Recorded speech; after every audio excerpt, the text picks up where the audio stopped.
Hey guys, this is your favorite social scientist here, RJ.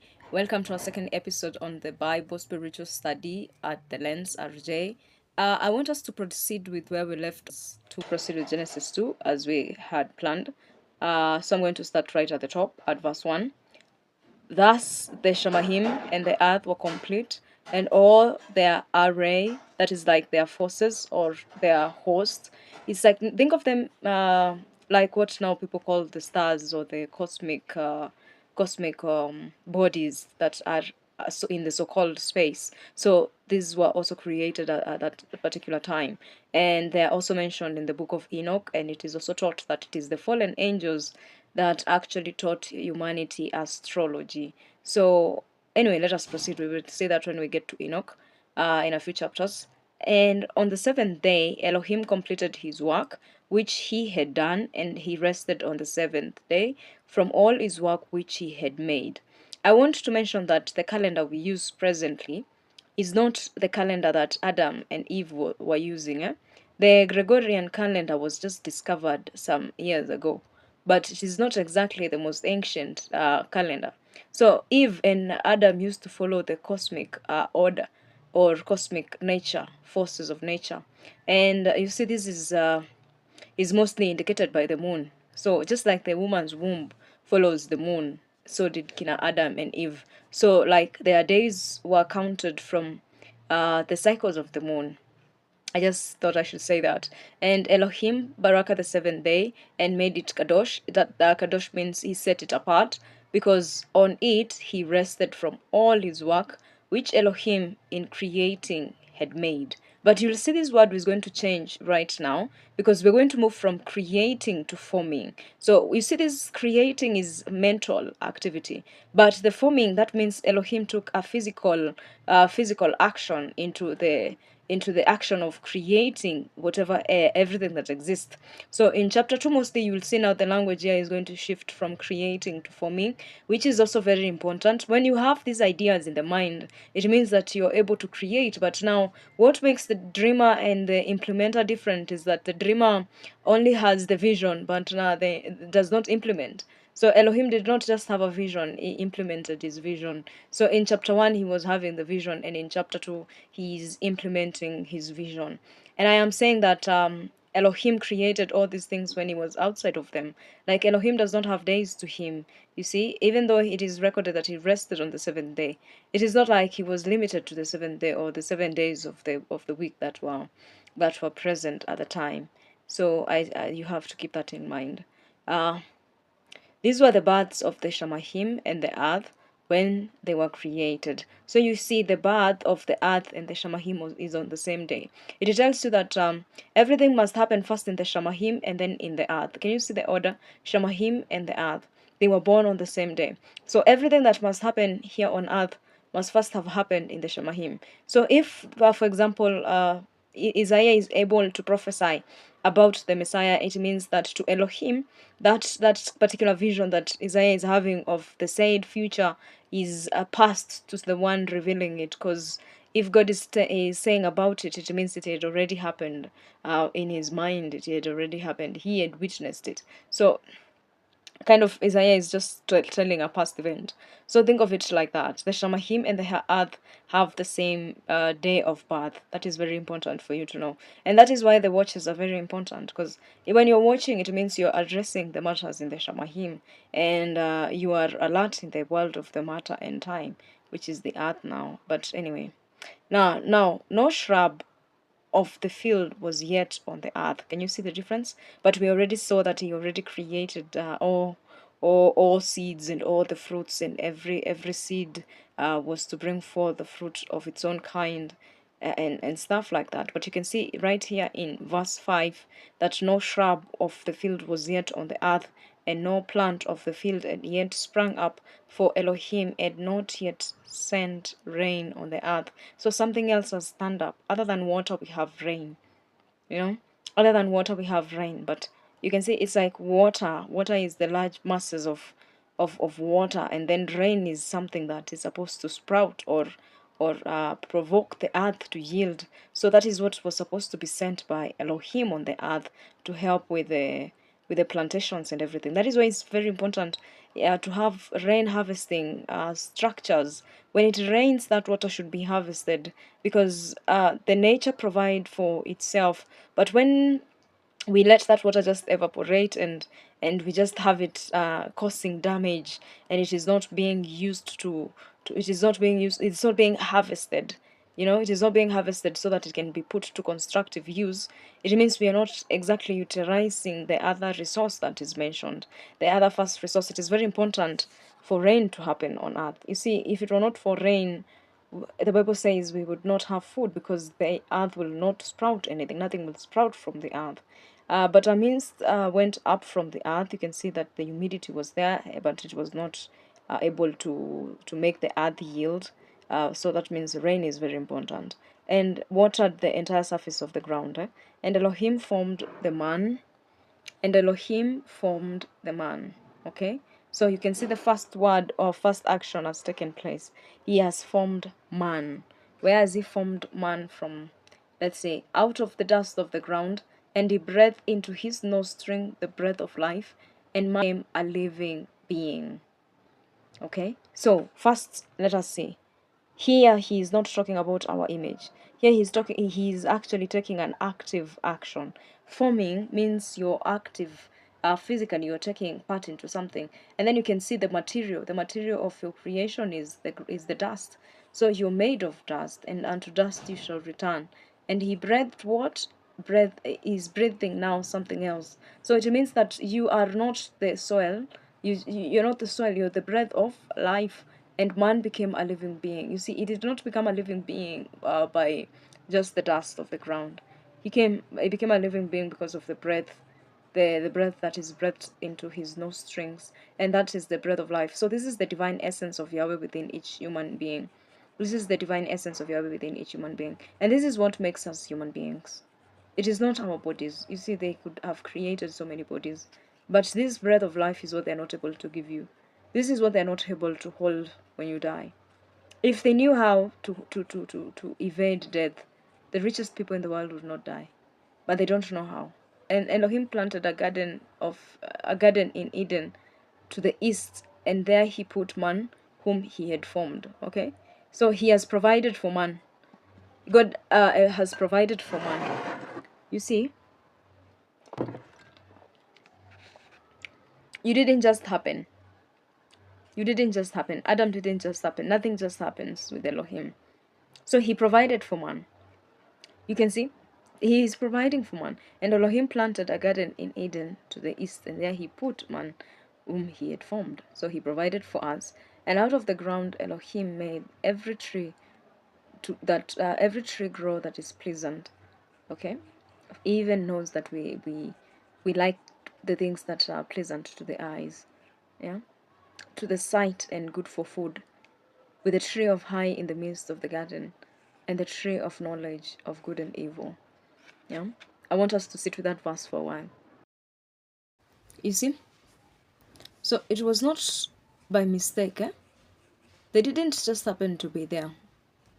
They were put there intentionally. And out of the ground, Elohim made every tree grow that is pleasant.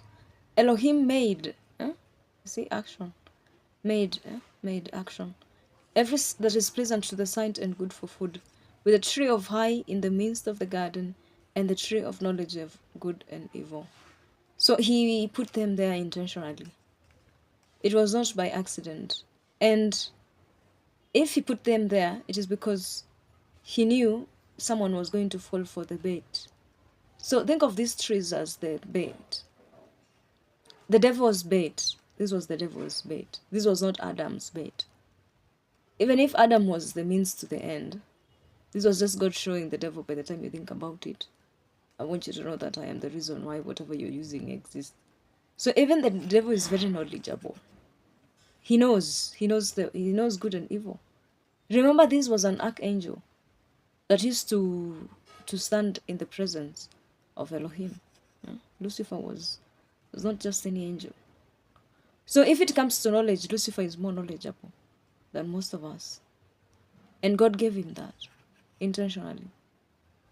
It was intentional. Okay. Uh, a river went out of Eden to water the garden, and there it divided and became 4 riverheads. So number four is very important. Number four has come up. Number four stands for creating. Spiritually, it stands for creating. And the name of the first one was Bishon. Uh-huh. That one was surrounding the entire area of, I don't know where this is, but there is a lot of gold there. And it is said to be very good gold. Listen to the next verse. And the gold in that land is good. Yeah, it is very good. And you can see the name of the place. I'm not able to pronounce this. And then there is Shoham, the Shoham stone. I don't know which stone is that, but I'm very sure it has a symbolism. Someone can comment the spiritual symbolism of this stone, because it's the first stone to be mentioned, and gold is the first resource to be mentioned. Metal. And remember, rain is the first other resource to be mentioned. And the name of the next river was Gihon, which was surrounding the land of Cush. You see, this book. This book, like I said at the very beginning, this book was in the land of Cush before it was in Europe. So this land of Cush is the modern day Ethiopia, but it might have been bigger than the modern day Ethiopia, because the boundaries that we're using today are boundaries that were structured by the Europeans. So we are not going with the modern map either, but if we speak of the Kush, if we speak of the land of Kush, we are speaking of somewhere around that area. So you can see Africa has made the first appearance here. It's very clear, we don't even know where these places are. But this one, at least we know it is the modern day Ethiopia. And maybe even Sudan and Somali was part of Kush. Maybe even Kenya or some part of Kenya. We're not sure. So the name of the third river was that name there, and it is one that goes towards the east of Ashar, and the fourth river was Bereth. And Elohim took the man and put him in the Garden of Eden to work it and to guard it. So you see the first responsibility of man with the seed that God has put in you, or the gift that He has put in you. You must work it. That is your first assignment. You must work your gifts. You must guard your gifts. You must work your gifts and you must guard your gifts. By working your gifts means you have to put in the work. You need to it's like cultivating your gifts. You must cultivate your gifts. You must guard them so that they're not misused or used for destruction, other than for development and empowerment or constructive use. So guard it even from yourself. Guard it from greed. Yeah. If you are a leader, do not think that you should be using your ability to lead and lead people astray. You should lead people to the right path. You see, that is guarding your gift, and the part of you working on yourself is working on the gift. Yeah, because you're the most important project when it comes to your gift. Without you, we don't have that gift. But you must work on it. You must work on yourself. The very person that carries the gift, you must work. You must work. And then you must guard it. You must guard it. You see, that's the next commandment. Yeah. And yeah, Elohim commanded man, saying, eat from every tree of the garden. You see, now people should not blame Eve. Eve is not here at this point. Eve is not the one being spoken to at this point. This commandment is given to Adam by Elohim, not to Eve. You see, yeah, Elohim commanded the man, saying, eat from every tree of the garden, but do not eat from the tree of knowledge of good and evil. Okay? Do not eat of the tree of good and evil. For in that day you eat of it, you shall certainly die. And it really happened. And it really happened. You see, in the obscured books, Adam took a different shape, a different form from the likeness and the image of Elohim that he was in. The image that Adam had at that point was the incorruptible essence of humankind. In us today, the part of us that we have forgotten, Adam understood that part. Adam lived out that part. The part of us that every child is born to forget, or conditioned to forget. So anyway, Adam did die, and this commandment is given to Adam. And this is also where you see that it is very important for the man to be the one leading his household. The man linked to the word of Elohim. You see, Adam was the one that is speaking to Elohim only at this point. The woman has not even come to be. You will see him put the man into a deep slumber. And from the ground Elohim formed every beast of the field and every bird of the Shamahim, and he brought them to man to see, and so he could name them. Now, first of all, we already saw these creatures being created. So the birds of the air and the livestock, and we saw even the creatures of the sea, But you can see that Adam now is the one, even he's taking part. Adam is now involved in creation, in the matters of creation. Adam is involved by Elohim in the matters of creation. Can you see in chapter 2 that Adam and Elohim are like working together? They are like moving together. They are like in the same mind, because if Adam is able to name these animals, he must have been able to tap into the divine intelligence. You see, he must have known the mind of Elohim. He must have known the mind of Elohim, because Adam has not seen these animals before. It is only Elohim who knows these animals. And whatever man called each living creature, that was its name. You see, he didn't even mistake the names, man. He named them accordingly. Yeah. So the man gave names to all livestock, to the birds of the Shemahim, and to every beast of the field. But for man there was not found a helper for him. Can you see? Man has now taken active dominion over all creation. You see the dominion and rule over the birds of the Shemahim, the livestock, and the beasts of the field. You see, this is taking dominion. So the man here has taken dominion. And this naming of the animals, it came to be, it was so. Like whatever Adam said is what was done. It was not cancelled or negotiated. But in all that, you can see that man has not found his complete part, something that complements him yet. All the beasts of the field, all the birds of the Shemahim, all the livestock, all the birds of the Shemahim, all the creatures of the sea. Man has not found his counterpart yet. And then you will see Elohim form Eve now. And you can see the commandment has already been given. Do not eat of this tree. Eve is not yet here. But we can see Eve coming up now. So you can see that man has not found his mate yet. So let us see. So now, so let's see. So the man gave names to all livestock, and to the birds of the Shemahim, and to every beast of the field. But for the man there was not found a helper for him.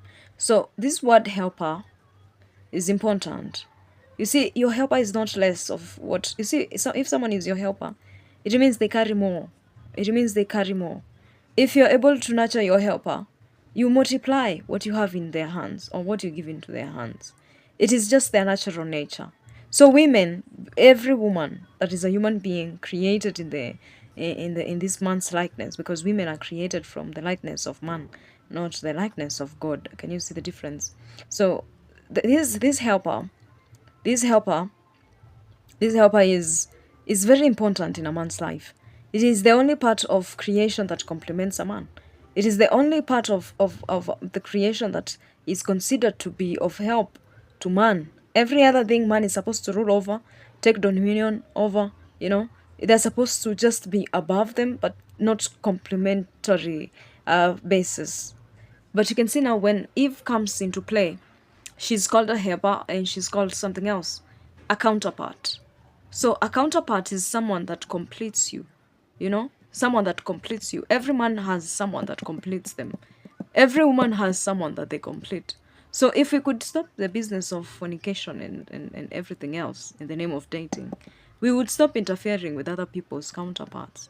Because we damage each other's counterparts, and then we wonder how people are not able to stay married or even interested in each other for a long time. Yeah. So Elohim caused a deep sleep to fall on man.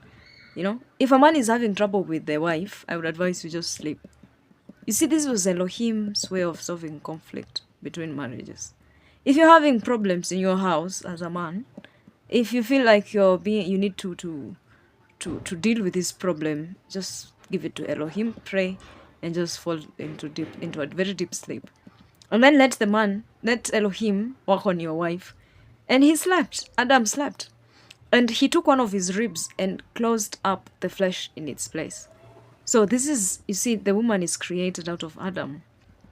It is not true that we have more females than we have males. Yeah? Because for every female there is a male. For every male there is a female. We are not here to help God balance gender what? He's not short of men and he's not short of women. You see, he's the creator of both. And I think it is this way so that every man is if he wants a wife, he should have a wife. Like those books, what happened with when Abel was killed, yeah? What happens when a husband is killed? A husband for a woman is killed. Huh? Let's see. And the rib which Elohim had taken from man, he made into a woman, and he brought her to the man. You see? It is even Elohim who should bring you your wife. Yeah? You should be very much asleep, very much rested, very much taking dominion as a man before you can take a wife to yourself. You must be taking dominion, naming animals, naming the beasts of the field. Yeah? And then Elohim will bring you what? A wife in this order. He provides for the wife before he can bring you the wife. So that you do not break the person that is supposed to help you and complement you. So this is how Elohim is creating. And the rib which Yahweh Elohim had taken from man, he made into a woman, and he brought her to the man. Yeah. So it is even Elohim who makes women. So as a woman, if you want to have the kind of favor that a woman should have, you must go to Elohim. Yeah. Not to a man. Men cannot grant you favors. Favors come from the person that takes you to the man who carries your provision. Yeah, he takes you to the man who carries your provision. Because every man is provided for before he is taken to a woman, or before a woman is taken to him. And then when this woman comes, she comes to help and to complement this man. Yeah, okay. And the man said, "This is now the bone. This is now bone of my bones and flesh of my flesh. This is now bone of my bone and flesh of my flesh." I'm telling you, this physical abuse, emotional abuse, and spiritual abuse that is going on in marriages would not even be happening if people understood this small statement. And the man said, can you see how intelligent Adam is? Yeah? Where are the men out here? And Adam said, "This is now the bone of my bones." I'm telling you, if you break your arm today, you will feel pain. The flesh of my flesh. If you were to pluck a portion of your flesh off your body today, you would feel pain. So hurting your partner should be this as much as this. You know, you should feel as if you're breaking a bone of your bone or plucking a flesh of your flesh. Yeah, that's how much emotional abuse, physical abuse, and spiritual abuse should be should be understood. That if you are really with your partner, if you're really with your counterpart, yeah, remember this is your counterpart. If you hurt your counterpart, is like spoiling your spare part. It is not good for your machine. So you shouldn't be the one plucking your flesh or breaking your bones. Every time you abuse your partner, you abuse yourself. Every time you think you can cheat on your partner, you cheat yourself. Every single time you do something to them, you do it to yourself first. Yeah. This one is called woman because she was taken out of man. You see, you cannot be separate from your wife, and your wife cannot be separate from you. If you really marry your counterpart again, I'm telling you, if you marry your counterpart, you cannot be separate. Because the flesh of your flesh, the bone of your bone, yeah, and was taken out of you, it's like, Ata she cannot even imagine life without you. Women, if you've never felt that for a man, leave the man alone. You're just going to use another woman's man, and then you're going to break him, and then the woman will have to be dealing with a broken man. So please, let us stop breaking each other's spouses out here in the name of dating and trial and error. What are you trying? Who told you that is the point of trying? There is no trying here. You can see everything is intentional. Elohim is the one creating man, providing for the man, bringing a woman to the man after the provision. Yeah. So please, there is an order to everything. And it's only when we break this order that we get it wrong. Only when we go out of Elohim's idea or plan on how to execute his things that we get it wrong. Yeah. And I am telling you, if a woman can feel this for a man, there would not be any Delilahs or daughters of Jezebel out here. Because a woman has the capability to be of help. You can see. And it's the only the Ruach HaKodesh that only uses this helper. So it is only Yahweh himself that refers to himself as your helper. Look at this, a counterpart, like a spare part. You should serve advantage, and you should be an advantage to your husband.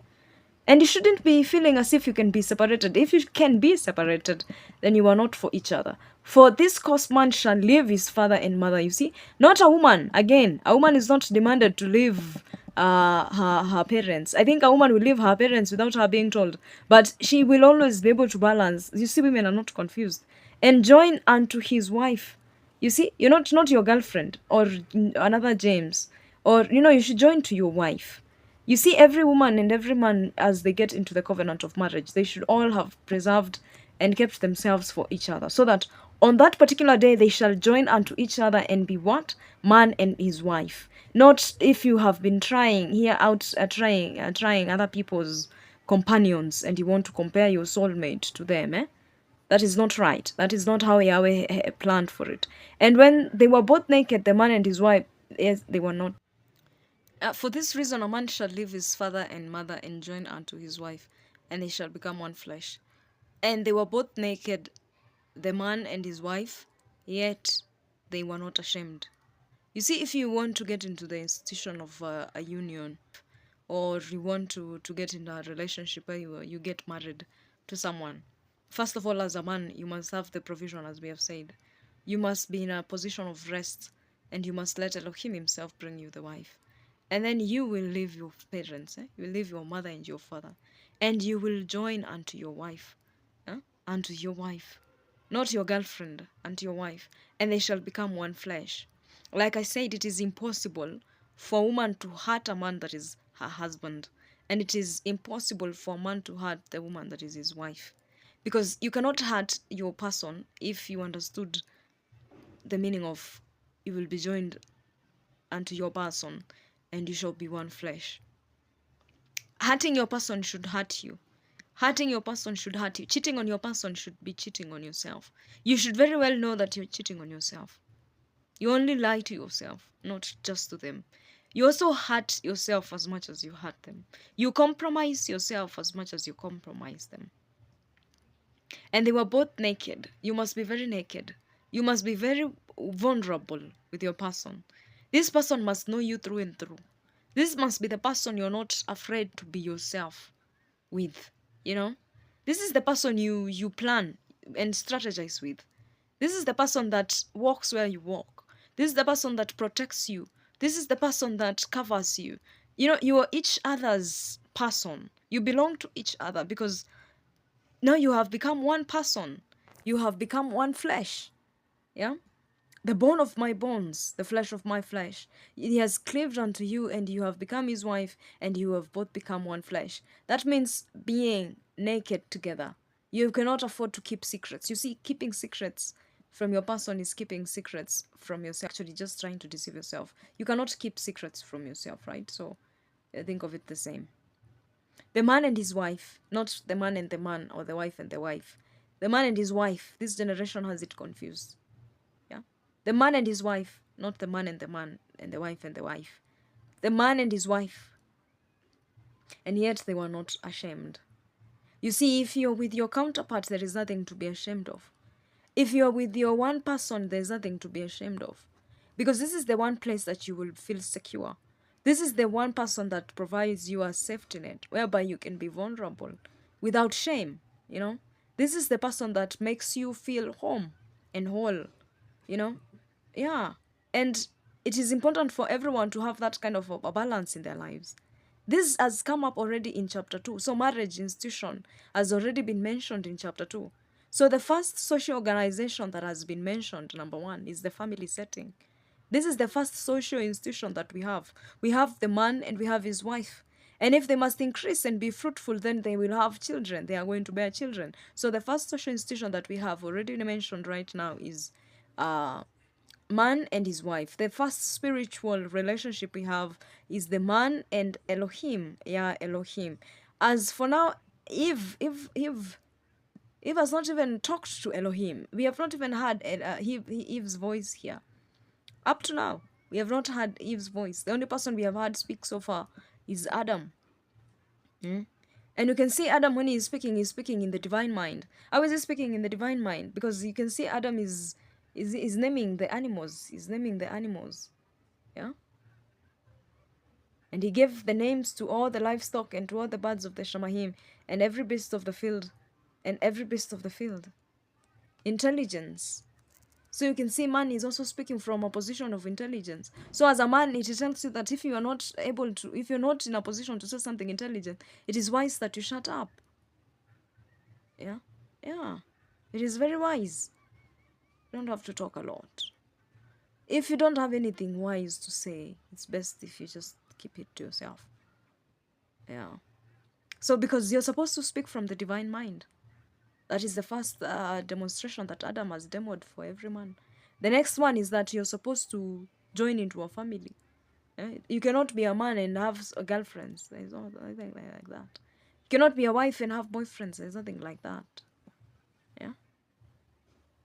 And you have seen the order. You have seen the order. Anyway, we have come to the end of chapter 2.